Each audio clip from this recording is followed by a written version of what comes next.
We are alive and well at this point. It is 8:31 on a Tuesday, Eastern, 8:31 Eastern. It's not 8:31 in Ben's world. True. Definitely not. But it is 8:31 in our world.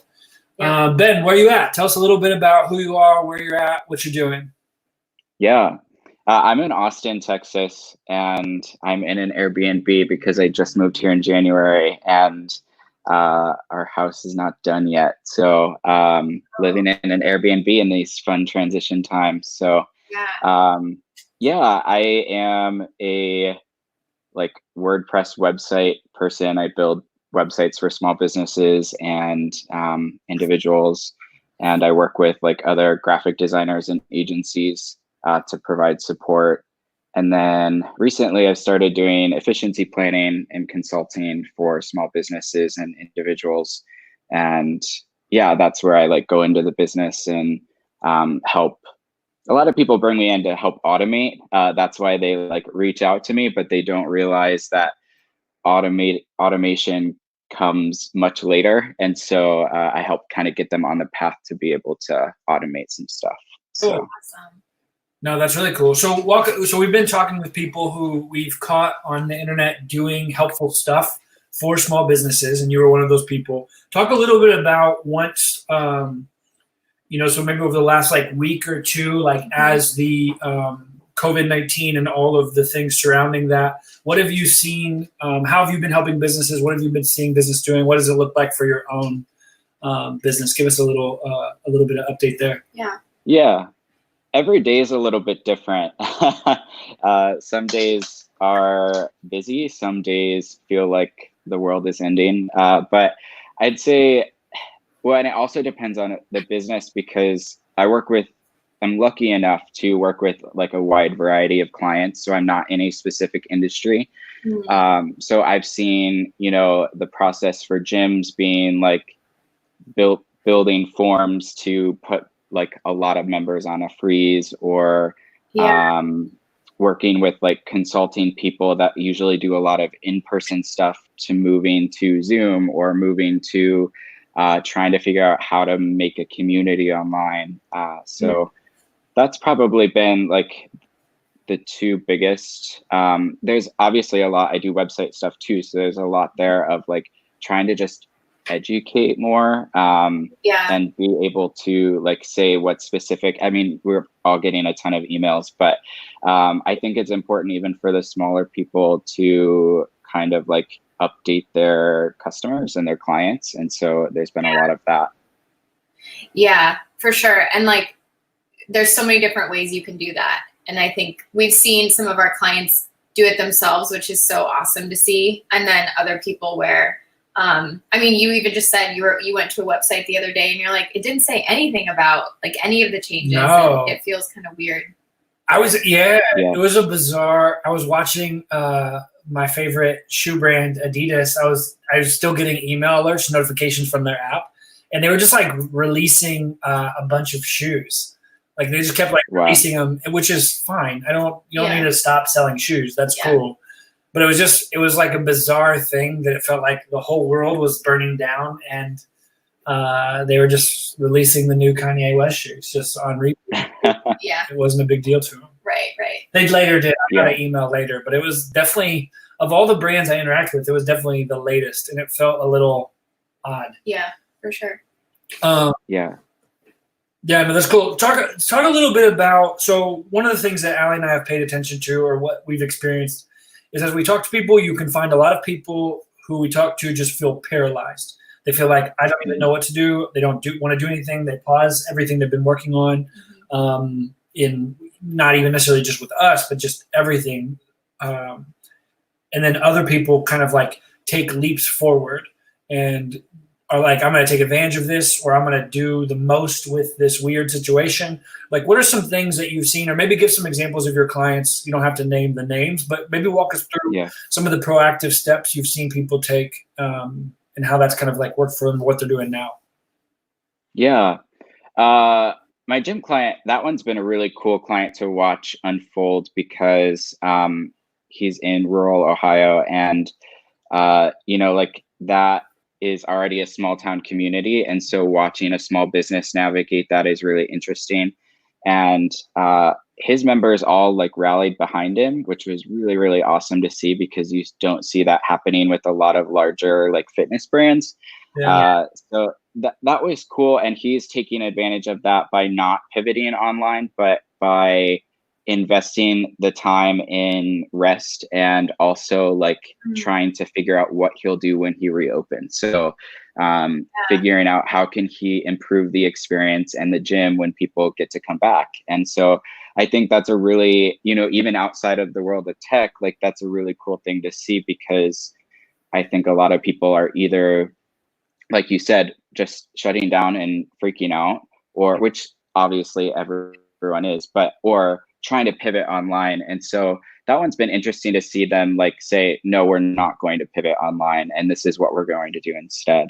And then there's been other people that have needed to go the other direction because they don't have that, you know, the fitness space is kind of different because you usually have a lot of like pre-sold services or a monthly subscription coming in.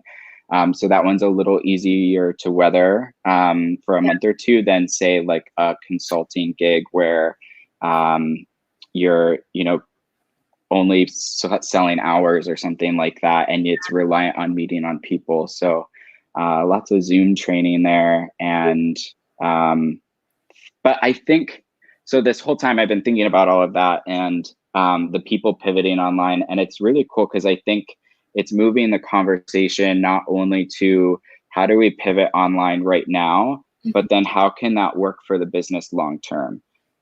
So because there's so many things that I feel like when you're running a business and you're a business owner, you get caught up in all of the day-to-day and your client stuff and what you're selling, and you don't have time to focus on your business. So this is forcing everyone to focus on their business. And I think that's a good thing, because even though we're kind of throwing people into this either work from home or move your business online, I think it's kind of kicking people into that direction that they needed to go. And they may find at the end of this, like either a different like business path that they thought that they wanted to eventually take, or something that works better that they can integrate with their business how it used to be. So I know that's probably been the weirdest thing for us, is like figuring out what in this mess, but also the day-to-day, because at the end of the day, it's like you still have to just keep working.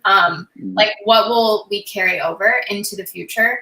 And there have been a lot of things that we're like, we've seen people doing things that we're like, they should have been doing that this whole time. And same with us, like it applies to us as well. So that's pretty cool.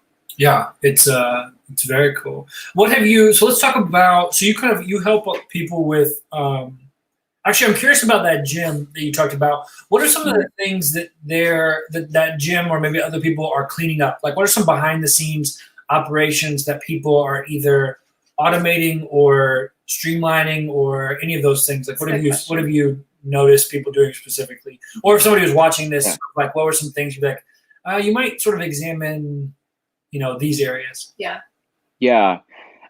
Well, so the gym one's interesting because he's not thinking about like operations in the sense, he's more thinking about like the actual experience. And so we haven't done a whole lot there other than he doesn't do contracts. So he's not like a lot of the gyms. So he was never set up to freeze members in the first place.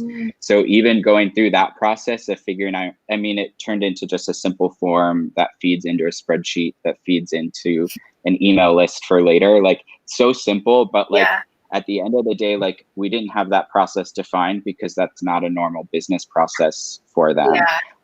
Unlike a lot of other gyms that operate that way. But I was thinking about some other people in the industry, like wedding photographers and things like that, photographers specifically, and like thinking about when they get out of this. So right now, no one's shooting anything, or you're not shooting a whole lot.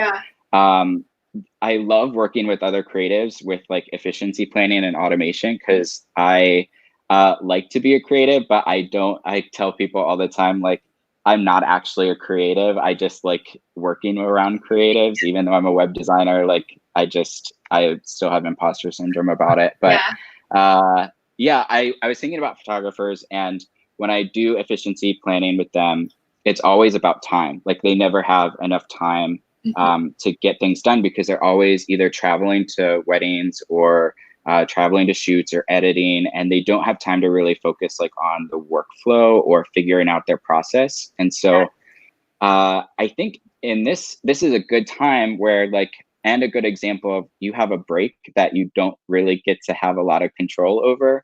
And so thinking about your process, because at the end of this, you could very well have to scale up very quickly, because you're not only going to have rescheduling for like weddings or events that were supposed to happen in this time period, but you're also going to want to make up for that time and try to shoot even more. And so how do you do that when you are already so busy beforehand? And so my thinking through that now is like, think about your process. Now is the time to work on like the workflows and the automation that everyone loves talking about online, but also thinking about like, what can you outsource? Because that's a scary word right now. Everyone's like pulling back the reins on budgets and spending money.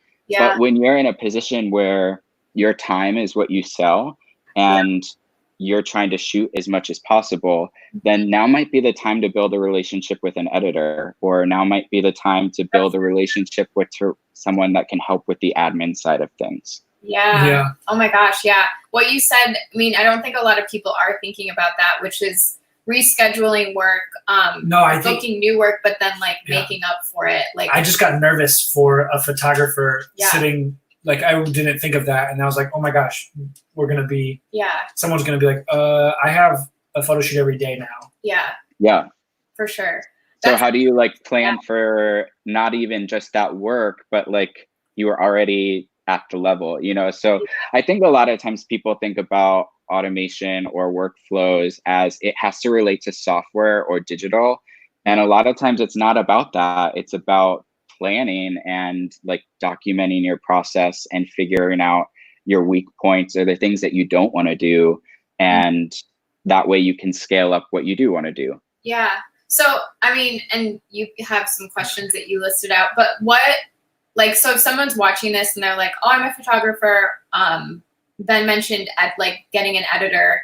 Are you spending time educating people on like types of ways they can get efficient? Are you like helping an actual photographer be like, this is what it could look like? I know a lot of people hold on to some of that creativity so tightly. But, some people. Yeah.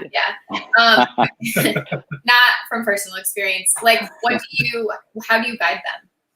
Yeah, well, I'm in a unique position because I have a lot of creatives in my network. So like my best friend, she is running a photo editing business, and I've worked with photographers on their websites, or I have a friend from college, she's a wedding photographer. So like, it's always fun when I can connect people to people that I know and trust. So whenever I can make that connection, that's like a easy thing for me, because it's like, I can skip all of the decide which person to work on and just say, here's your, like, this is the person, because so many people have done that for me. I've been in such a good position where people have treated me that well and like have told other people about what I do or the services that I can offer. And so it's really awesome when I can do that too. And when I can make introductions and be like, I don't need to be involved in this, but you just need to know this person so that you can run your business. You're not like go on list and find someone. Yeah. Other than that, it's like there are resources online of like, well, you can find an editor, like you can look for other people. But what I look at then is like that process. So what does that open up? Like if you're not editing, what can you do with that time? And that's where I come in and try to strategize. Okay, so now you're paying for an editor.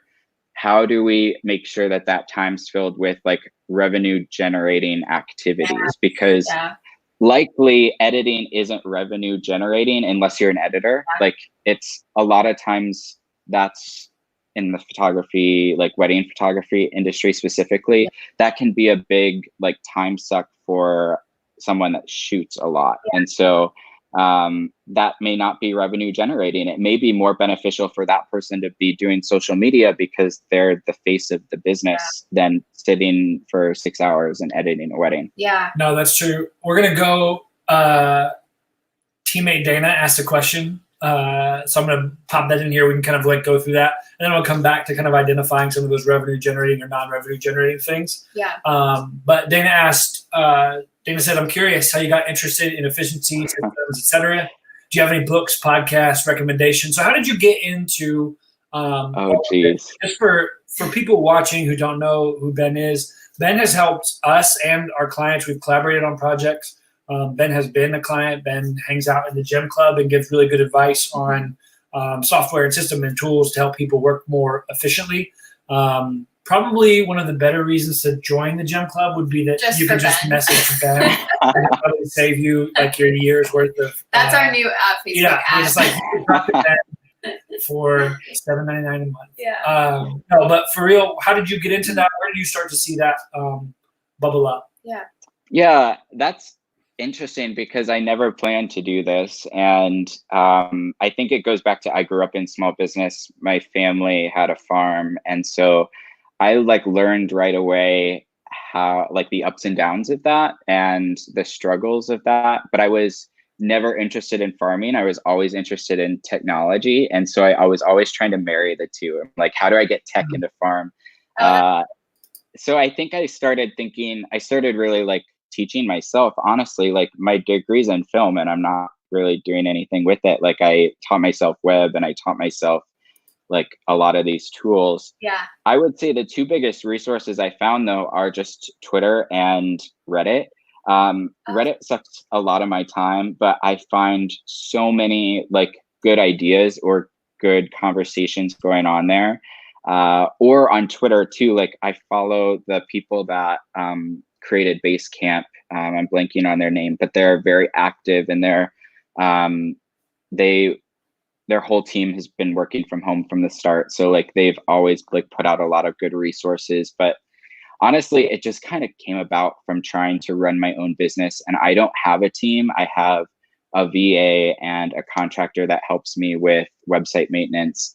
But that's it. So it all kind of got born out of, I don't have the resources or the client base to hire on a team. And so I need to figure out how to run efficiently as possible.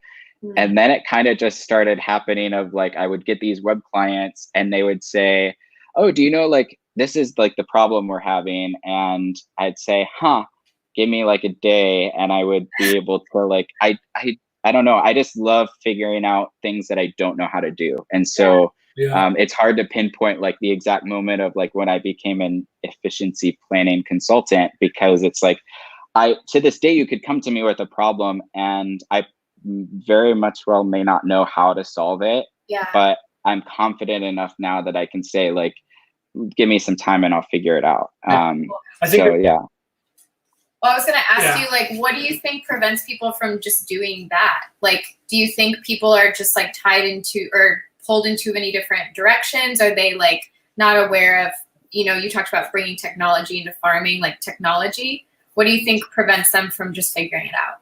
So I think both of those are the valid points. It's either they're scared of tech and they don't want to go that direction, or they feel like they're not able to, or their business takes up so much of their time, they just don't have the time. And I think I was in a fortunate position. Like a couple of years ago, I lost my main client and moved back in with my parents, worked at a gym, and I had a lot of free time. So like, I just kind of spent time in this world of figuring out how do I move my business in a way that like actually makes it a legitimate business. So I think those are the two key points is people are either afraid of technology or automation. They see the word automation and they get scared because it's a lot like photo editing. It's like you want to hold on to that process. And some people are afraid to let that go. I think I was always scared of automation, and I wouldn't have said scared, but I was always hesitant to do those things because so much of in a creative world or in a marketing world, there's so many people who are automating parts of their business, and it comes across as really clunky or it like lacks some sincerity. You see that when you get these automated emails or automated, you can tell people do like automated lame social media posts or things that just don't have much depth to them, or you can tell they're just like copying some script that's used. And so I was always really hesitant to automate things. I thought people were kind of like were being a bit silly with some of that. But then I realized as we in our business, and Dana has helped with our business becoming it can run a bit better. We're still not, we probably need to bring you in to help it run even better, but it lets us be more present in those spaces where we're actually having conversations with people, or we're actually writing emails. We're not trying to just fire off automated tweets or automated media content. That's the stuff that we like doing. And so I think there's that. And I'll kind of go back to you were talking about before Dana had asked a question. As you go through and work with businesses, talk a little bit about how someone who's listening to this might be able to identify what's something that's revenue generating or not revenue generating, or not tied to like, it's just, a lot of businesses call these like cost centers or profit centers, right? But so talk about that a little bit with like smaller businesses. What do you see? Yeah. Sorry, Dana, last thing, because I feel like I didn't give you a good answer on that. I also read a lot of help docs. So if there's like a piece of software that I want to figure out, I spend a lot of time in their knowledge base to figure that out. That is so smart. Yeah. Jumping back to that. Yeah. So sorry, can you repeat? Because I was thinking about that. Before Dana had asked, you were talking a little bit about automating non-revenue generating things or outsourcing so that you can spend more time on that stuff. So maybe either walk through, there's a number of photographers who watch our stuff, or designers, or people who are in the creative world, or even a gym. Sort of like, how would you help somebody identify those things, or what would they be on the lookout for? Yeah, so I think that goes hand in hand too with like, what do you automate and what do you not automate? Because like you said, there's some things that look really bad when you automate them. And those are probably so that's why I go back to efficiency planning, because it's like people want to automate everything. They're like, yeah, like automate the world. But there are parts of your business that's not good for, because it will lose its personality, and it will lose like what has you in business. So I think that there is a line to that, and it's figuring out, does this invoice have to come from me manually every month? No, like no one cares about an invoice. Like they're just going to pay it. So like things like that. When it comes to revenue generating, I challenge people to track their time for 3 days, because I think it opens up a lot, even for myself. Like I challenged myself at the beginning of the year to track every single thing, and seeing that billable versus not billable time will open your world.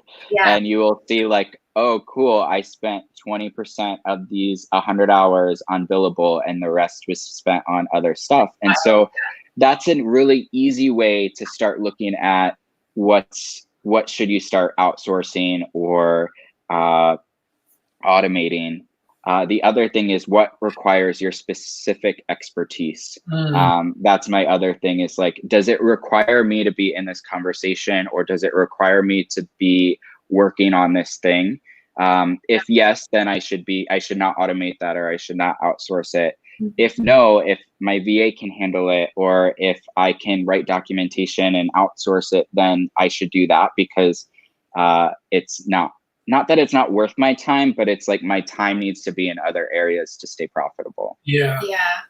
The tracking time was key for us when we switched over. And I think like right now with all the COVID stuff, we're crafting a lot of new proposals and packages.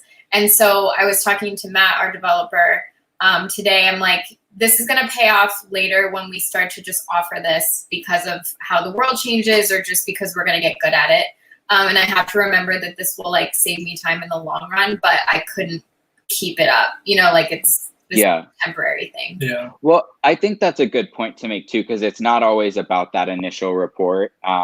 Because you could have a really slow month where you, like you said, you're sending out a ton of proposals, or like it may, it's not always about that specific time, it can sometimes be important to think about, like, does that make you a connection that later turns into something else? Or yeah, I had another thought and it went out my brain, but yeah.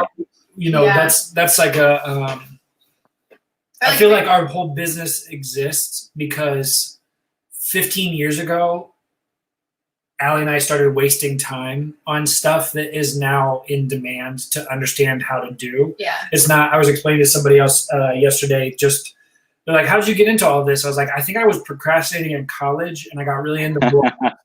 I thought blogs were cool.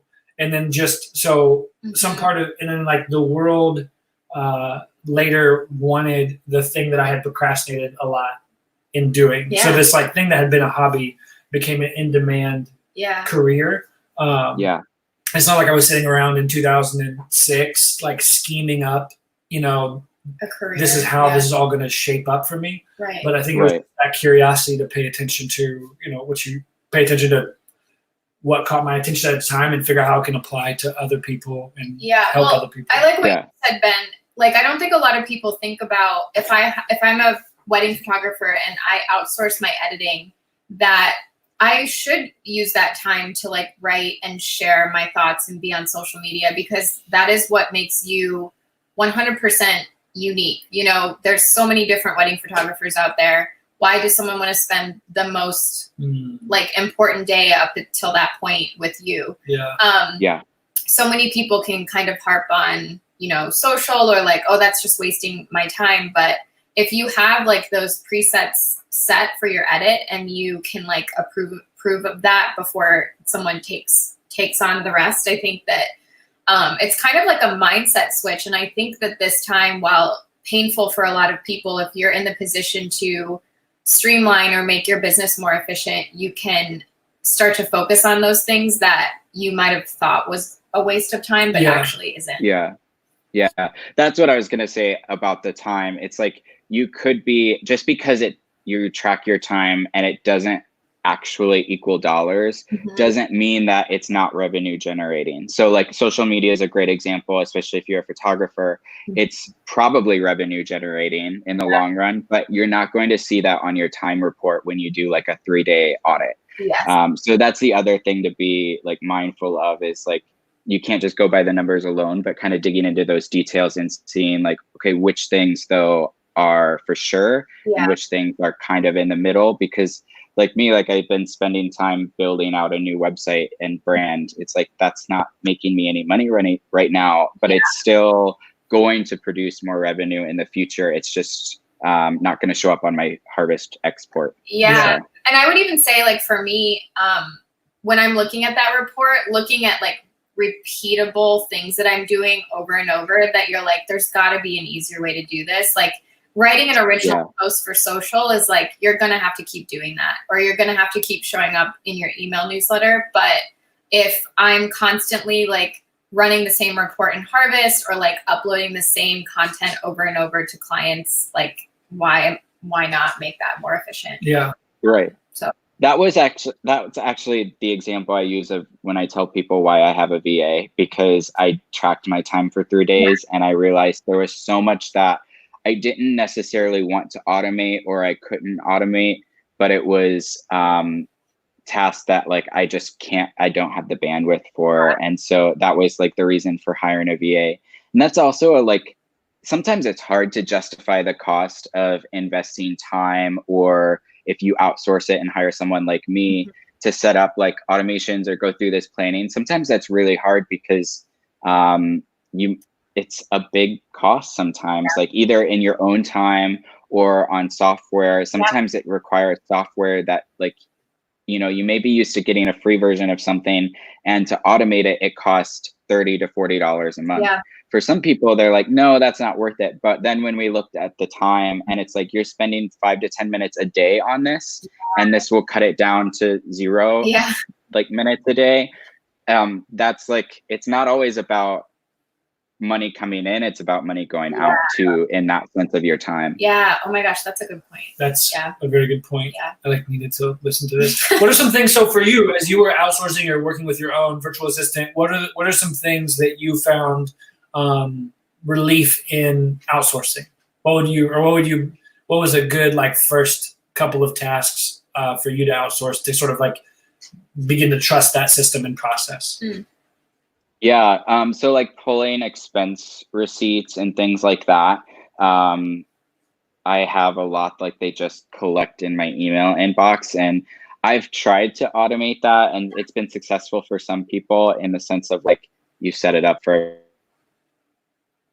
saves to Dropbox, but I find that sometimes that it's not super efficient. And so instead had my VA do that, and that seemed like something very low level that like was a good intro to that. Yeah. There's also some reporting I do for clients, like the gym client.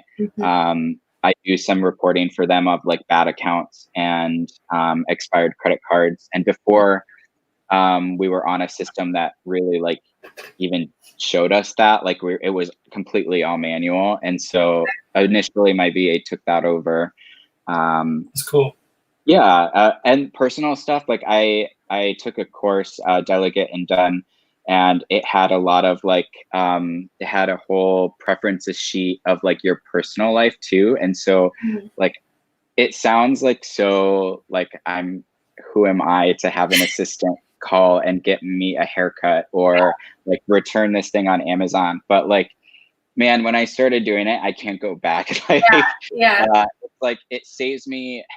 I call it not the fact that I like want someone to do that for me or that I'm above doing that. It's that my brain has to switch so many different types of tasks every day that to switch to personal things like that is just another thing that it exhausts me. And so it sounds so like I can hear my parents screaming in the background of me like being on the computer, and it's like you're not doing anything all day. But like when you work in that space and you know how like mentally like taxing that can be, it's a easy thing to get off your plate. Decisions every day. Oh my gosh.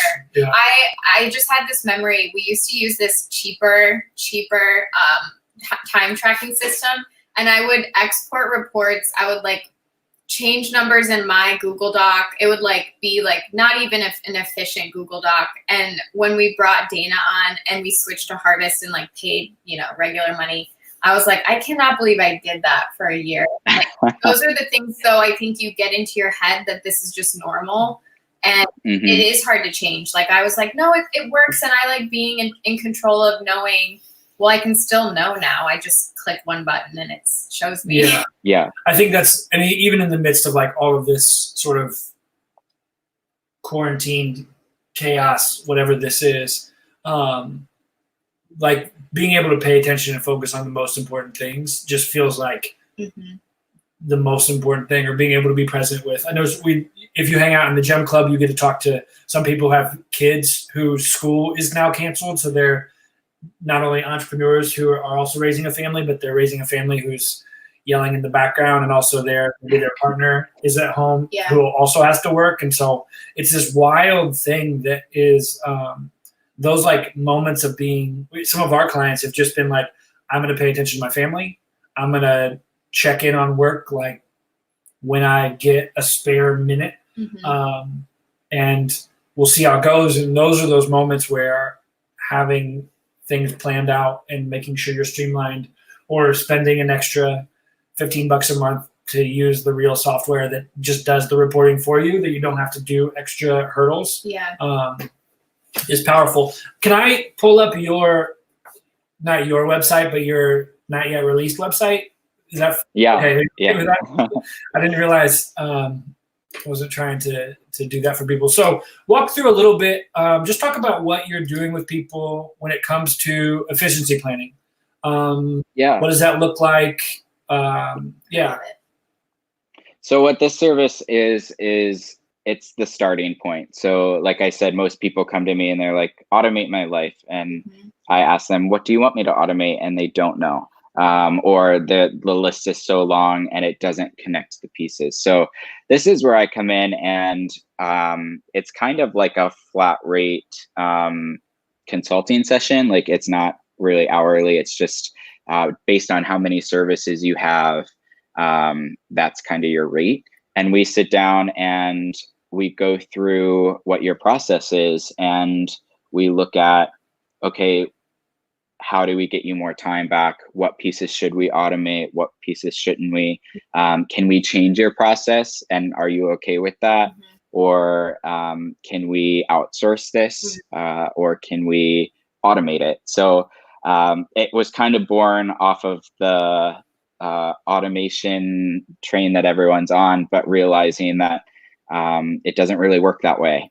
So it's kind of the piece that comes before that. I think that's one of the things I say all the time. And it was I walked through the same course that you did, the Delegate to Done course. And it was, I had always thought virtual assistants to me, or even just delegating, was always kind of this or automation was always this sort of pipe dream of, we had worked with a bunch of different people. We worked with business coaches who set us up with a VA, who trained someone for us, did all of these things. And it just never felt like it worked, or it had teeth to it, or it seemed like abstract. And then it wasn't until we started to, and we've only done this sort of, maybe this year was the first time we had jumped into this ourselves, was started to do that actual planning of, what do we need to, what am I doing right now? Mm-hmm. What parts of this can someone else do? I'm still going to do a big chunk of this, but I don't need to do 100% of it.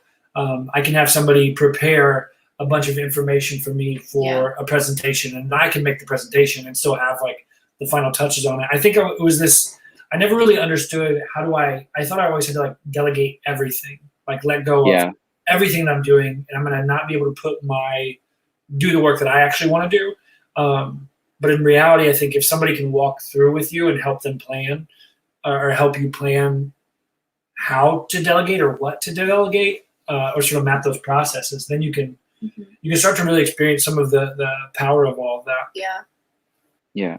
Well, and it's not necessarily too about making money. Sometimes it's just about getting to focus on the things that you want to do.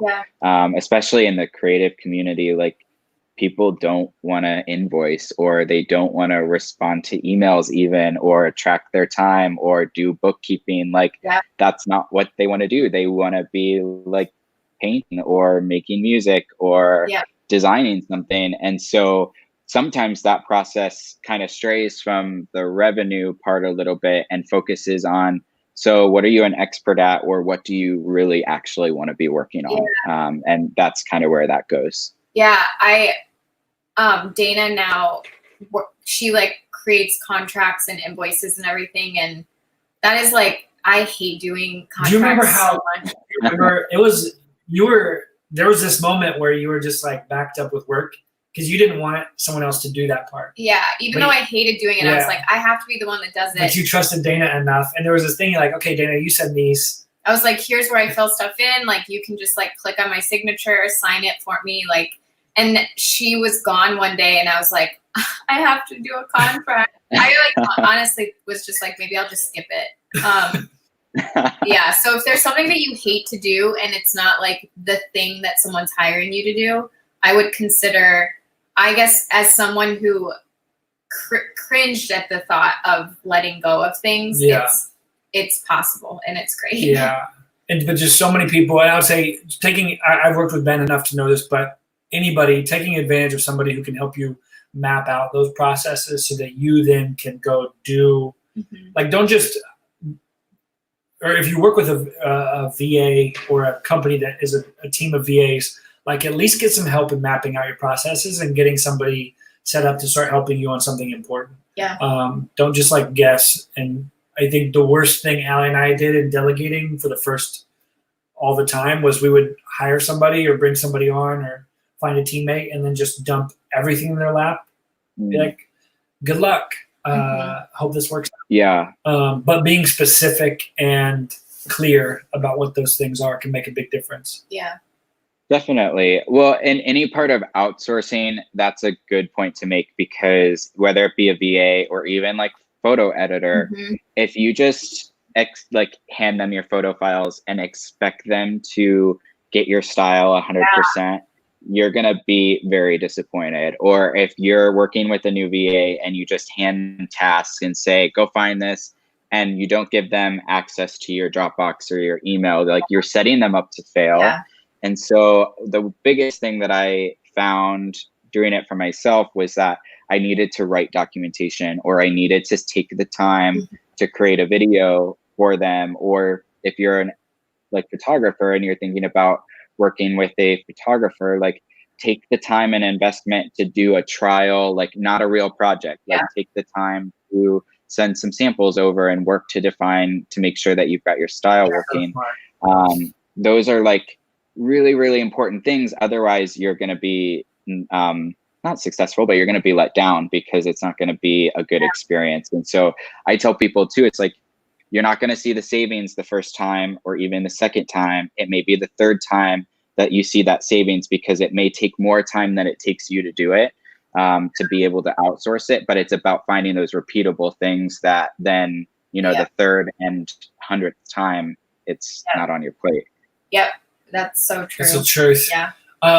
Last question we always ask people is, if you could hold all the nervous, tiny business, small business owners, hold their face in your hands, or in your, you keep good distance. You just look them in the eye, look them in the eye and remind them of something, or encourage them, or just say something to them. What would you say to them? That's a good question.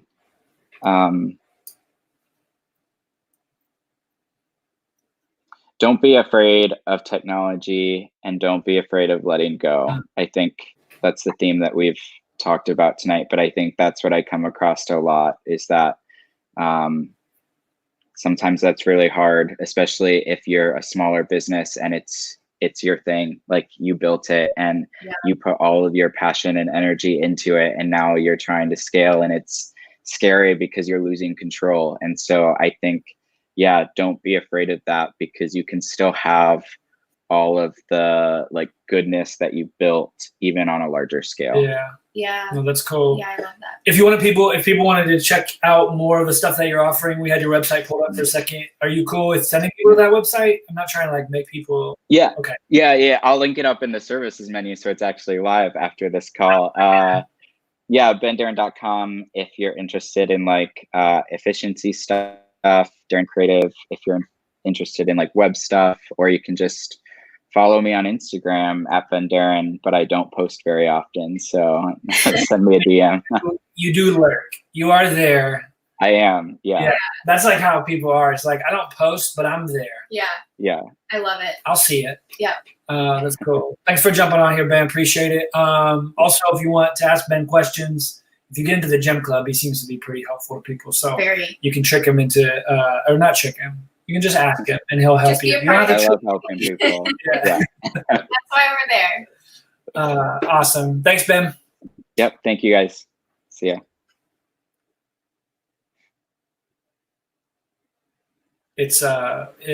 We'll wrap up here.